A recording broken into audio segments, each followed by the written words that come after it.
हुपरी नगर परिषद हुपरी यांच्या फिल्टर हाऊसमधून लाखो लिटर पाण्याची नासाडी।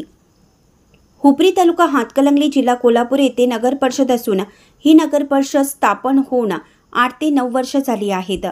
तरी देखील नगर परिषदकडून वर्षाच्या पाण्याचे कोणतेही नियोजन करण्यात आले नाही। वॉशआउटचं पाणी येथील नरके खण यामध्ये सोडलं जातं व त्यातून हे पाणी ओढ्याला सोडलं जातं। अनेक दिवसापासून लाखो लिटर पाणी महावीर नगर हनुमान मंदिर येथील गटारी व रस्त्यावरून ओढ्याला वाहत आहे।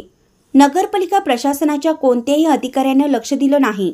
शहराला 4 ते 8 दिवसातून एक वेळा पाणी दिलं जातं व इतर पाणी हे असे वाया घालवले जाते, नष्ट केले जाते। वारंवार नागरिकांच्याकडून याबाबत सूचना करून देखील नगरपालिका प्रशासनाने याकडे दुर्लक्ष केलं जात आहे व लाखो लिटर पाण्याची नासाडी केली जात आहे। प्रतिनिधी शहाबुद्दीन घुडुबाई।